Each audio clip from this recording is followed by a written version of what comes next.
내 영혼의 몸날 되어서 주와 함께 하실 때 그 평화 내게 깃들고 주의 꽃피네 주의 영광 빛난 광채 내게 비춰 주시옵소서. 그 밝은 얼굴 배울 때 내 영혼 기쁘다. 내 영.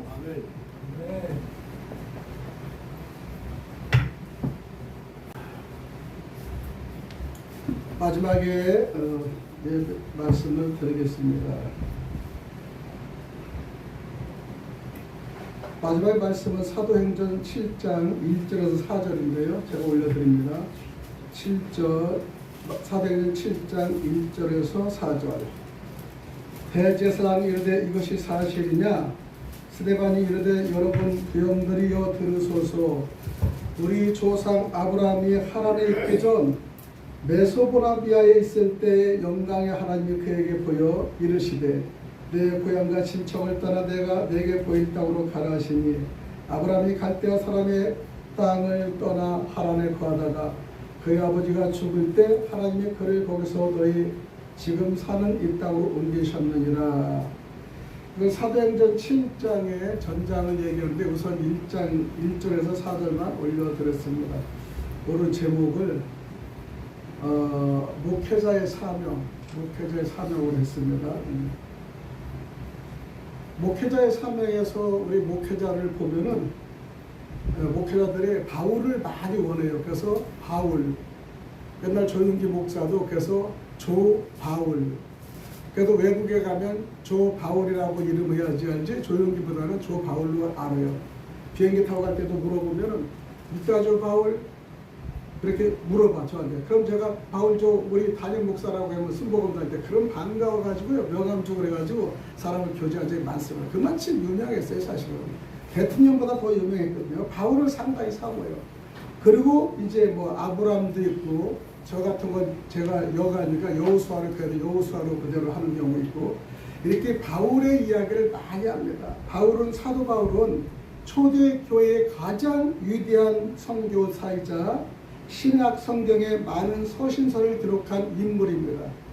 우리가 무시하지 못할 그냥 귀한 존재죠. 원래 이름은 사울이었어요. 사울일 때는 그들이 악으로 살았어요. 그러나 하나님 예수님 만나고 담에서 만나 선으로 바뀐 사람이에요. 그래서 사울에서 바울로 바뀐 사람이 그렇습니다. 또 베드로도 이름이 바뀌었잖아요. 그래서 우리가 보면은 그 본문의 내용을 보면은 목회자의 사명은 우리들은 바울도 베드로도 우리가 얘기하는 나는 바울이 될래 베드로가 될래. 그런데 어떤 때는 그러니까 바울의 사역이 맞는 사람이 있고요. 어떤 분은 베드로같이 목회자의 사역이 맞는 분이 있습니다. 그래서 이것이 옳다 그러다가 할 수가 없습니다. 우리도 여기서 봐도 반은 목회자고 반은 일반 성도 장로님이세요. 그런데 보면은 어떤 분은 그러니까 바울적인 선교의 목표가 있고요. 어떤 분은 교육자의 목표가 있는 분이 있습니다. 그래서 우리는 예수 믿는 사람들을 박해하던 사울, 즉 바울은 유대교에 매우 열심히 했었어요. 그런 예수님을 믿는 사람을 이단으로 생각하여 교회를 박해했습니다. 특히 스데반이 돌에 맞아 순교할 때 그 자리에 있었어요. 스데반이 7절 28절 보면은 애굽 사람을 죽인 것 같이 또 나를 죽이려 하는구나 그러면서 스데반인데도 예수님 같은 품성이 같아. 성경을 읽어보면 그들이 나를 모르나이다. 만약에 다른 사람이 지금 여러분을 죽인다면 그렇게 나오겠어요? 이놈 새끼가 뭐라 그러고 한번 항의가 나갈 거예요. 그런데 스데반은 아마 예수님 품성을 닮은 것 같아요. 스데반이 그래서 주여 내 영혼을 받아주옵소서 그렇게 59절의 마지막에 이 고백하는 걸 보면서 참 스데반의 신앙이 길이길이 존재할 만하구나 느낍니다. 그러면 사울이 됐을 때 그는 다메섹 조상의 예수를 만납니다. 여러분은 어디서 한번 만났습니까? 사울은 그리스도인을 잡아들이기 위해 다메섹이라는 동네로 가던 중에 강한 빛을 봤어요. 그 눈이 어두워졌습니다. 그때 음성이 들려왔는데 사울아 내가 어찌 나를 박해하느냐. 사도행전 9장 4절에 말씀을 하니까 사울이 묻는 거예요. 누굽니까? 그러니까 나는 내가 박해하는 예수와 얘기하니까 깜짝 놀라는 겁니다. 그 전까지 예수를 박해하면서 예수님이 어떤 존재인지를 몰랐던 거예요. 그러니까 지금도 우리가 예수를 많이 믿고 예수님 메시아 얘기하지만 사실 예수의 존재를 확실히 아는 사람들이 없어요. 성도들도 그렇고 어떤 분은 목회자님들도 말을 해도 예수에 대해서 그렇게 모르더라고요. 그러니까 역사나 교회나 진리는 충분히 아는데 예수의 탄생 정도만 알고 십자가의 예수의 보혈의 피 정도 알고 예를 들어서 여호수아가 가나안을 할 때 나합의 붉은 빗줄을 내서 살려주는 그 의미도 모르고 있는 거예요. 그러니까 예수의 피를 전혀 모르고 일방적으로 우리가 할 수 있는 걸 볼 수 있습니다. 그런데 사울도 핍박한 그 순간에 자기가 공의롭고 잘한다고 생각했는데 예수를 만나고 보니까 내가 핍박하는 분이 예수라는 걸 깨달았어요. 그래서 눈이 밝아지면서 이제 그 예수를 다시 만나는 귀한 시간이 됩니다. 그러면 아마 조금 전에 우리 한양수 목사님 말씀하신 성령 충만을 받을 수 있는 계기가 됐죠. 그냥 스파크가 나가지고 눈이 띄인 거예요, 여러분. 저는 한참 기도할 때, 안수 집사할 때 하나님 어떻게 사역을 하면 좋을까 그렇게 목회자가 아닐 때요. 기도를 많이 했었죠. 저희는 오살리 금식 안수 집사 회의에서 거의 동시에 많이 갔습니다. 그런데 눈이 안 띄일 때는 성경을 읽어도 안 보이고 몇 장도 안 보이고 그렇게 외워도요 매일 들어도 장수가 안 외워져요.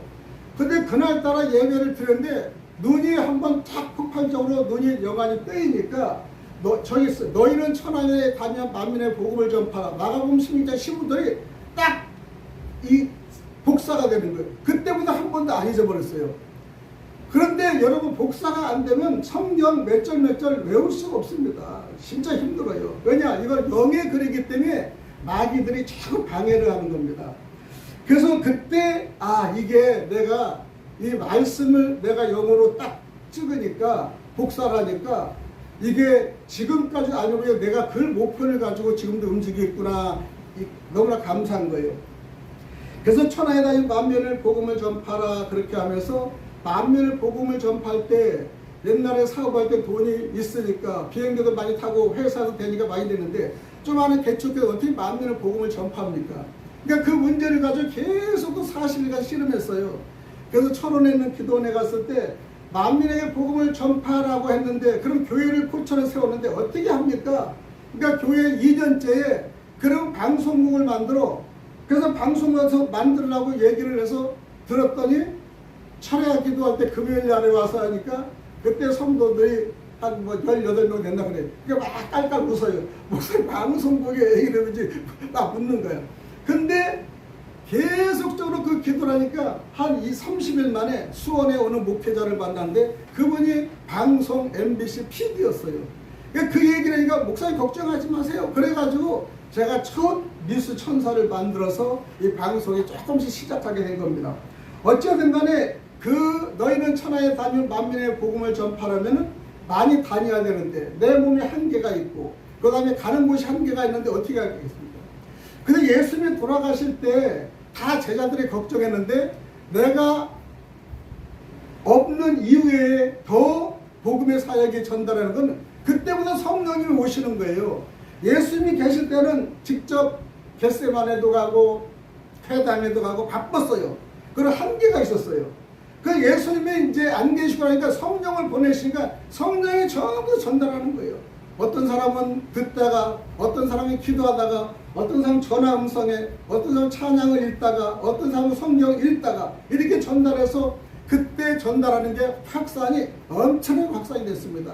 지금도 전 세계에는 성령이 없이는 이렇게 전달할 수 없다는 거예요.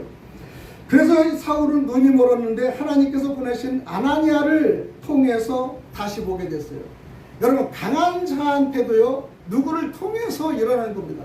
아나니아 말을 들을 수 있는 그 사람의 이 자존심입니까? 안 들어요. 근데 눈이 어두워지니까 눈을 밝게 하는 아나니아를 보내니까 이게 딱 그냥 스파크가 나는 겁니다. 여러분도 아무리 세도요 어느 누구를 손을 틀어서 그 아나니아 같은 성과가 효과가 있는 줄 믿습니다. 사울은 눈이 멀었지만 아나니아를 하나님을 통해서 보게 하면서 눈이 열렸어요. 영안이 눈이 열린 겁니다. 그 다음에는 복음의 사도가 그분이 됩니다. 영안이 열리면 복음의 사도가 되는 거예요. 예수님 만나는 사울은요, 바울이라고 이름을 바뀌면서 복음을 전하기 시작했습니다.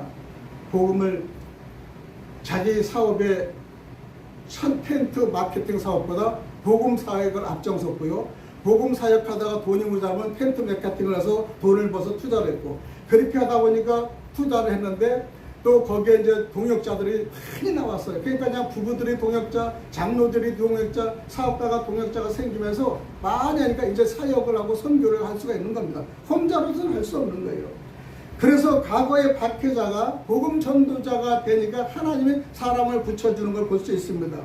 많은 사람이 처음에는 그를 믿지 못했어. 왜냐? 일전에 악했으니까, 그 다음에 핍박했으니까. 그가 예수님을 얘기하니까 믿음이 되겠어요? 그러나 자기의 일상을 전부 다 고백하니까 나중에는 듣는 거예요.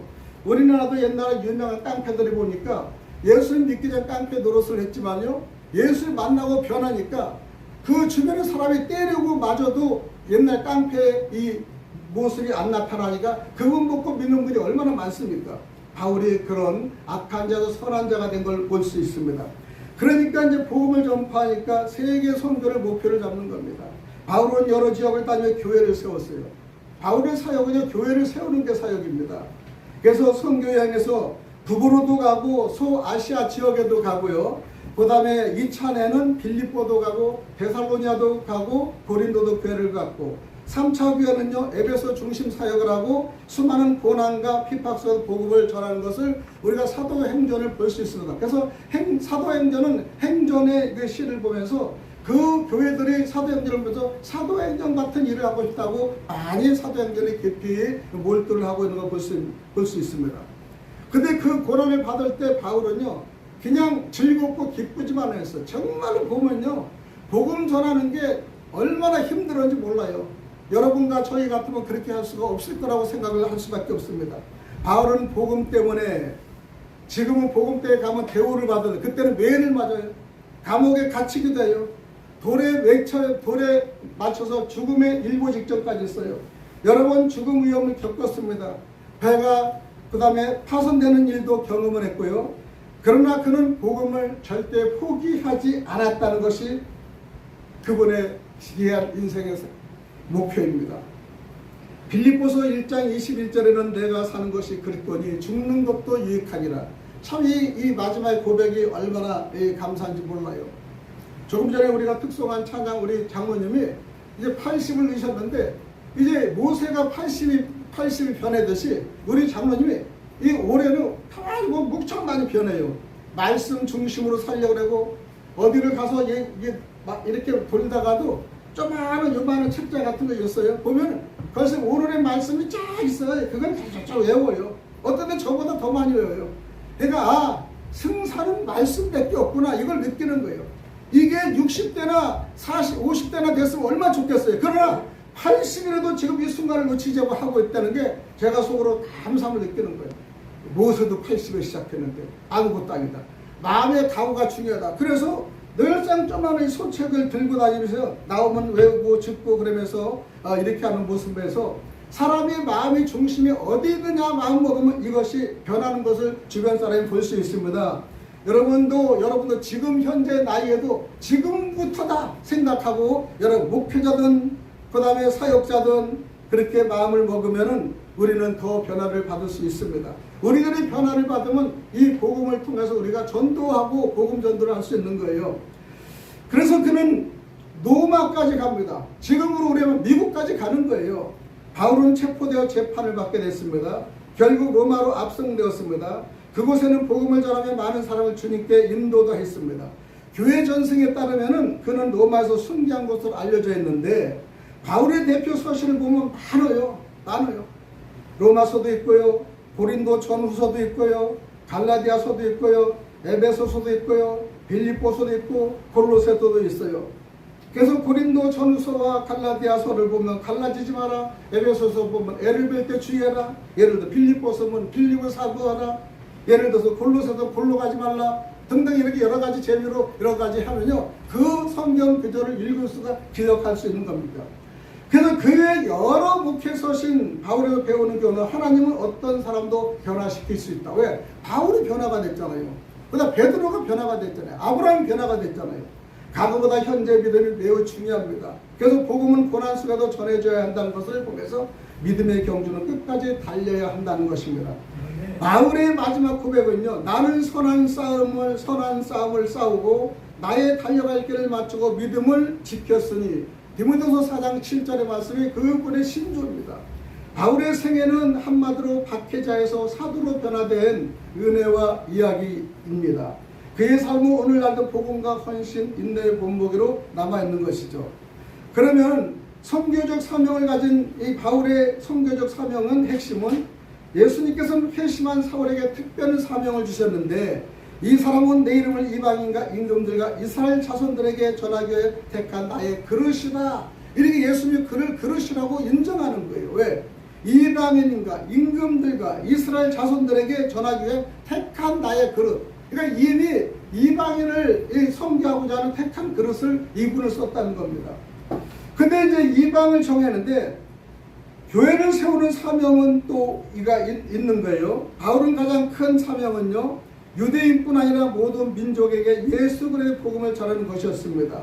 교회를 사명, 빌립보 교회를 세웠고요, 데살로니가 교회를 세웠고요, 고린도나 에베소 교회를 세웠습니다. 그래서 그는 복음의 진리를 지키는 사명자로서 거짓 교훈과 율법을 경계하며 오직 믿음으로 구원받는다는 복음의 핵심을 바로 가르는 분마다 가르쳤습니다. 그러면 우리는 바울의 사명은 오늘날 교회도 이어지는 거죠. 복음을 전하라, 말씀으로 사람을 세워라, 고난 중에도 믿음을 지키라, 모든 민족에게 그리스도를 증거하라. 이렇게 바울의 삶을 한 문장으로 요약하면 예수 그리스도의 복음을 온 세상에 전하기 위해 자신의 전생애를 드린 사람이라고 표현할 수 있습니다. 그러면 이제 베드로에 대해서 잠시 알아보겠습니다. 베드로와 바울은 다른 사역입니다. 각자의 사역을 비난하지 말기를 바라는 것이에요. 바울의 사역이 옳다, 베드로의 사역이 옳다, 그러다라는 것이 아니라 사명이 있다는 겁니다. 그래서 처음에는 베드로가 이 사울의 사명을 인정하지 않았어요. 유대인을 전파하는데 왜 자꾸 이방인을 가느냐? 그렇게 했지만은 바울은 그거를 강하게 부인하고 나갔습니다. 베드로의 교회 사역인데, 베드로는 주로 유대인들에게 복음을 전하는 사도로 사용되었습니다. 유대인들, 선민들만 위해서. 예루살렘의 교회 지도자 역할을 했고요. 오순절 설교로 3,000명까지 회심한 사도행전 2장의 큰 기적도 일어났고요. 유대인들의 예수가 메시아의 중심을 증거했습니다. 초대교회의 기초를 세우는 역할도 했습니다. 베드로에게는 할례자의 사도 직분을 맡겼습니다. 갈라디아 2장 8절. 근데 사울의 사역은 선교 사역을 줬는데, 바울은 주로 이방인에게 복음을 전하는 사도로 부름받았습니다. 소아시아, 마게도냐, 그리스, 로마 등 선교 여러 교회 개척, 서신서를 통해 교회를 가르친 걸 볼 수 있어요. 저는 교회 목회자가 될 때 저는 원래 이 세계 선교 사역에 저는 마음이 많이 있었어요. 그래서 외국에 많이 다니면서도 선교사들을 봤는데, 선교사들의 이 직변이 제대로 못하는 거예요. 그냥 미국에서 왔고 어디서 왔는데 한 6개월까지는 좀 견뎌요. 6개월 이후 되면 자기가 가지고 온 돈도 다 없애서, 내가 중국에 사업할 때는 여권도 팔리고 홀몸이 돼서 어떤 때는 선교사들이 엄청나게 고난을 당하고 어떤 때는 사기꾼이라는 말까지 들어가면서 그렇게 어려움이 겪더라고요. 그래서 선교는 내가 한국에 적은 교회나 단체가 없이는 해서는 안 되겠구나. 그래서 저는 선교라는 것은 그 목사님이 서울에 크든 작든 한국에 크든 작든 지도하는 교회가 있어서 선교가는 분은 망가지지 않지만은, 그냥 조만하게 있는 거 1년치를 자기 퇴직금 팔아가지고 선교까지 떠나면요, 그때부터는 그분은요 방랑아가 되고요, 선교도 못하고 결국적으로는 이상한 소리만 들어서 어떤 분은 여권까지 뺏기는 일이 너무나 많이 흔해서, 저는 사업을 할 때 그분들을 많이 만나고 고충을 해결해 주다 보니까, 내가 목회자가 되면 그냥 선교만 떠나는 것이라 일단은 국내에 적은 교회든 작은 교회든 간에 이거를 하나 설립을 했고, 기도하고 세우고 기도하고 세우는 일이 일어나야지 선교를 할 수 있구나, 그렇게 생각을 많이 했습니다. 그래서 베드로는요 유대인 선교를 했고요, 바울은 이방인 선교를 했습니다. 둘이는 경쟁자가 아니라 동역자입니다. 영적에 우리 생각을 한다면 하나님은 모든 사람을 똑같이 사용하지는 않으신다는 거예요. 여기에 계신 우리 이 목사님과 한 목사님과 이영수 목사님과 우리 두 분의 장로님과 옥민서 목사님, 우리 장로님 전부 다 사역이 틀려요. 어떤 분은 왜 이렇게 사역을 해? 이거를 노라는 거 전에 저분은 저 사역의 의미를 주었구나, 이렇게 이해를 해서 그 사역에 도움이 되는 일만 하면 돼요. 안 맞으면 자기는 스스로 조용히 자기 일만 하면 되는 거예요. 그런데 많은 사람들은 자기 사역보다 남의 사역에 간섭을 많이 합니다. 이랬냐 저랬냐 왜 그러냐 저랬냐. 여러분, 우리가 이래서 망하고 어려운 것도 있는 건 볼 수 있어요. 여러분, 옛날에 보면 조선시대 후기에 송시열, 무암 송시열 선생을 보면 참 예학이나 학문에 으뜸가는 성학자입니다. 유학자이자 교육자이자 청렴결백하고요, 성리학에 아주 발전을 많이 주신 훌륭한 분입니다. 근데 그분의 나쁜 것은 너무나 당쟁이 심해요. 당파 싸움 전쟁을 너무나 하려고 해요. 아니다 그러면 끝까지 아닌 거 죽어도요. 그리고 지나친 명분선을 따져요. 명분선. 그러니까 뭐라도요, 이것이 그때 지나친 명분에 자꾸 분파만 갈라지는 거예요. 그리고 현실성이 부족해요. 여러분, 현재 목회자들도 너무 현실성이 부족하면요 너무 멀어져요. 지금은 21세기 사는데 매일 이 17세기, 16세기만 얘기하면 지금에 있는 사람은 그걸 들었지를 않아요. 거부를 해요. 그러니까 그 당시에는 이 송시열은요 너무 현실성이 부족하니까 매일 왕 앞에서 정계를 싸우는 거예요. 그는 가장 헷갈리는 사람으로 결국은 문제들, 가장 악하다, 가장 선하다, 헷갈려요. 그리고 명분이 뚜렷하다, 명분이 없다. 그건 충신이다, 간신이다. 이렇게 많은 분파가 나오는 거예요. 그러니까 자기한테 이득이 되면 명분이 좋지만 자기한테 이득이 되면 나쁜 걸로 평가되니까 가장 송시열이 훌륭한 사람이면서도 가장 악의 말을 많이 듣는 분입니다. 그는 왕에게도 간청을 하면요 오르면 끝까지 죽어도 오른 거예요. 그 당시 예속 문제로 효종이 즉위하자 효종 계모인 자의대비의 예를 제사에 대해서 이제 서로 논쟁이 되는데 1년 상복을 입자. 그 사람 서인들이죠, 송시열은. 남인들은 3년 상인을 입자 얘기하는 거예요. 그러니까 이제 송시열은 1년은 이 정통이 아니다. 효종이 그 다음에 그 장호계가 정통이 아니기 때문에 정통인 것은 3년을 하지만은 정통이 아니면 1년을 해야 된다. 그 남인들은 정통이라 3년을 하자. 이것 때문에 싸우는 거예요. 이런 싸움이 두세 번 있다 보니까 나중에는 송시열이요 임금도 지겨운 거예요. 너무 그냥 그래 고지식하니까 어느 정치를 이끌어 나갈 수가 없는 거예요. 그리고 국민들도 너무 전부 다 마음을 돌리는 거예요.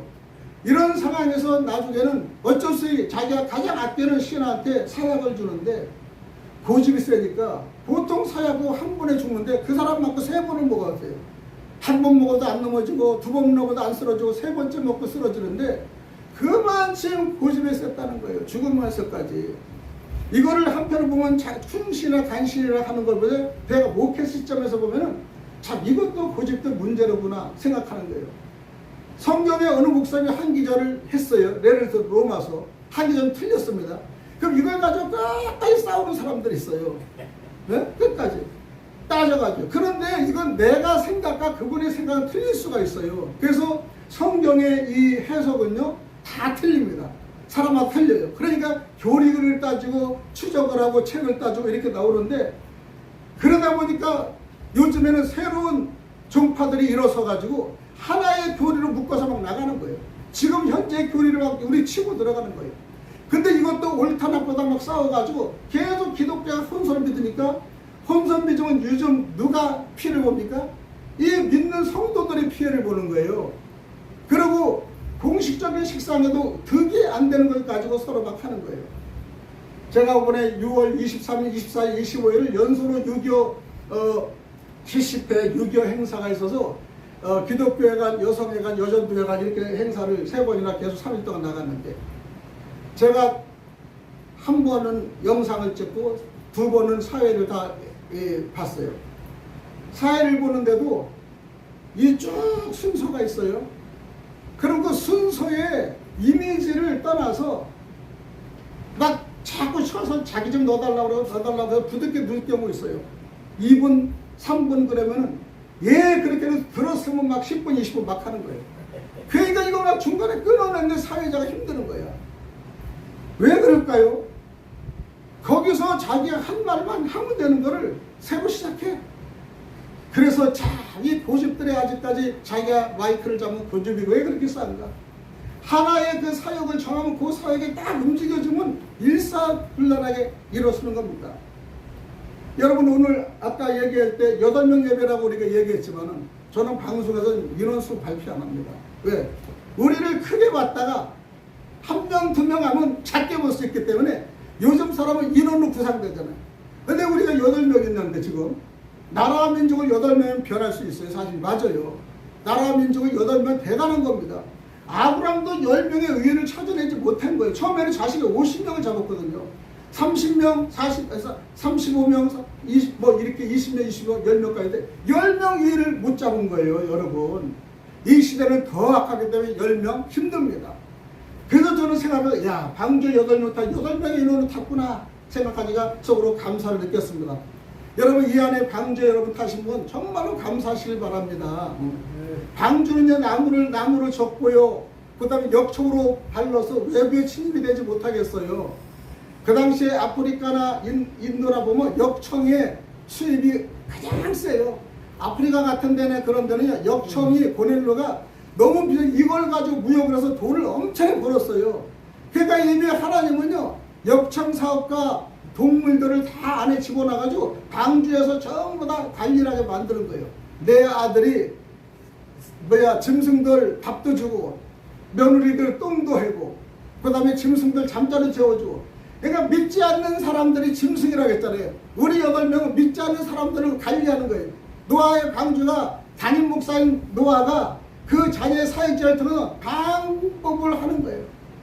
강한 짐승, 선한 짐승, 무서운 짐승 다 해서 먹을 거 주고 그 다음에 훈련시키고 그렇게 해가지고 방주에 다 훈련시키고 나니까 창문에 햇빛이 딱 들어가 방주 문이 열려서 그 사역을 감당하는 걸 볼 수 있습니다.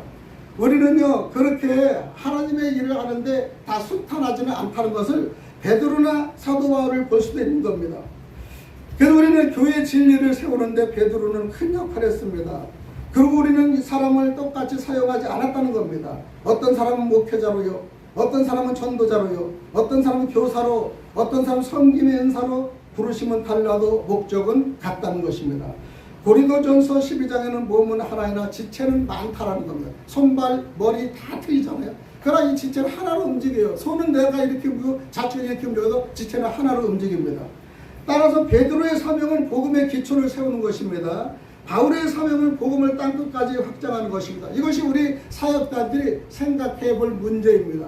나는 어떤 사역을 하는 것이 옳은가 아마 또 생각해 볼 문제가 아닙니까? 근데 바울은 사역을 하는데 부활하신 예수를 직접 만났어요. 만났기 때문에 나는 내가 박해하는 예수라고 다메섹 가는 길에 부활하신 예수님께 직접 나타나신 것이죠. 그래서 그리스도로부터 직접 부름받았다고 말하면서 사람에게서 난 것도 아니요 사람으로 말미암은 것도 아니요 오직 예수 그리스도와 하나님 아버지로 말미암아 사도된 바울이라 고백하는 거예요. 자기의 인생 고백을 그대로 고백하는 겁니다. 두 번째, 하나님께서는 특별히 이방인의 사도로 세우신 목적은요 예수님 바울을 택한 그릇이라고 말씀했지 않습니까? 이 사람은 내 이름을 이방인과 임금들과 이스라엘 자손들에게 전하기 위하여 택한 나의 그릇이다. 여러분 택한 나의 그릇이라고 예수님이 어떤 말을 주어서 아마 택한 그릇이 되는가 한번 사명을 또 생각하는 시간이 되길 바랍니다. 그리고 또 세 번째, 초대교회 그 사도권에 우리가 인정하는데 사도 베드로, 야고보 등 예루살렘 교회 지도자들을 바울이 받은 은혜와 사명을 인정했습니다. 갈라디아 2장에. 그래서 바울은 12제자는 아니지만 초대교회에서 정식 사도를 받아들였다는 사실입니다. 우리도 교회를 신학교를 못 나도 정식 사도로서 받을 수가 있어요. 지금 우리의 두 분의 장로가 있고 안수집사가 있는데 이렇게 이 장로님과 이 안수집사들을 사도들의 서열로 쓸 수가 있는 거예요. 근데 신학교는 안 나왔지만 사도들의 서열로 사도과 같이 사역을 할 수 있습니다. 그래서 나는 이래서 못해 저래서 못하는 게 나는 어떤 사도로서 사명을 감당할 수 있는가 생각합니다. 저는 그래서 우리 차장님한테 지금의 사역을 통해서 정상적인 사역을 감당하시면 지금부터라도 늦지 않는다고 얘기를 종종 할 때가 있습니다. 그래서 바울의 권위는 직함보다 열매에서 나타나는데 수많은 교회를 세웠어요. 유럽과 소아시아 복음을 전파했어요. 신약 성경을 서신서를 다수를 기록했습니다. 고난 속에도 복음의 사역을 지속했습니다. 그의 사도권은 단순한 우리가 주장보다 하나님께서 나타낸 열매로 증명된 걸 볼 수가 있습니다. 그리고 중요한 차이는 12제자, 사도 예수님과 공생애 동안 함께한 제자들은 바울은 부활하신 예수님의 직접 부름받은 사도였습니다. 직접 부름받은 사도였었어요. 여러분도 직접 부름받을 수가 있습니다. 목회자가 받은 게 직접 부름받을 사람이 있어요. 어느 누구인지 모릅니다. 근데 바울은요 12사람 중 한 사람은 아니지만 성경은 그를 분명히 사도 바울로 소개하면서 직접 부여받았던 걸 얘기합니다. 사도 바울의 고백은 그의 사명을 잘 보여주는 것이죠. 고린도전서 15장 10절에 보니까 나의 나 된 것은 하나님의 은혜로 된 것이다 고백하는 거예요. 그래서 즉 바울의 위대함은 12제자 출신 여사가 아니라 하나님의 은혜로 부름받고 끝까지 복음에 우리가 헌신했다는 것을 다시 한번 생각하며 바울과 우리가 베드로와 우리 목회자와 우리 이 장로님들과의 사역을 우리 구분해서 나는 신학을 안 나왔지만 나는 신학을 나왔지만 이렇게 하는 것이 아니라 어디에도 하나님의 부름을 갖고 큰 일을 할 수 있다는 것을 사도 바울과 베드로를 통해서 우리가 알 수 있는 겁니다. 오늘 말씀 강단에 우리는 무엇이 옳고 무엇이 그르다는 것보다도 나의 사역은 어디서 일어날 것인가를 생각하며 귀한 사역에 앞장서고 또 부름을 받아 마지막에 최선을 다하여 우리가 예수님이 귀하게 말씀하는 사역에 감당하는 저와 여러분이 되시기를 간절히 기도드립니다. 사랑과 은혜가 풍성하신 하나님 아버지, 오늘도 저희를 주님의 백성으로 불러주시고 예배의 자리로 인도하심에 감사드립니다. 주님, 사도 베드로와 사도 바울은 사역의 모습과 부름받는 서는 틀리지만 두 사람 모두 오직 예수 그리스도의 복음을 전하는 한 가지 사명의 생명을 드렸음을 기억합니다. 베드로는 유대인에게, 바울은 이방인에게 나아갔지만 그들이 전한 복음은 하나였고 구원의 길도 하나였음을 주님도 한 분이었습니다. 하나님 아버지, 저희도 서로의 은사와 사명에 다를지라도 비교하거나 다투지 않게 하시고 오직 복음을 전하는 일에 마음을 하나로 모으게 하여 주옵소서. 교회가 사람을 자랑하지 않고 예수 그리스도만 높이게 하시며 말과 행실로 복음을 증거하는 살아있는 증인이 되게 하옵소서.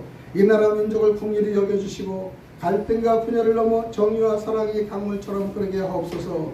한국교회가 다시 거룩함을 회복하여 세상의 빛과 소금의 사명을 감당하게 하시고 선교사들과 복음을 위해 헌신하는 모든 주의 종들에게 성령의 능력과 담대함을 더하여 주옵소서. 병든 자를 치유하여 주옵소서. 낙심한 자를 위로하여 주옵소서. 가난하고 소외된 이들에게 주님의 사랑이 흘러가게 하옵소서. 저희도 받은 은혜를 나누며 섬기는 삶을 살게 하옵소서. 오늘 선포되는 말씀이 성령의 능력으로 우리의 심령을 새롭게 하시고 듣는 모든 이가 회개와 믿음으로 주님께 더욱 가까이 나아가게 하옵소서. 우리의 삶의 복음의 열매를 맺는 영원히 주님께 돌아오는 은혜를 허락하여 주옵소서. 모든 영광을 하나님께 올려드리며 우리를 구원하신 예수 그리스도의 이름으로 기도드리옵나이다. 아멘. 찬양하겠습니다.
일부, 2부 한 거 생각하고 우리 기도를 하고 주기도를 마치겠습니다. 찬양하면서 주여 잠을 크게 하겠습니다. 주여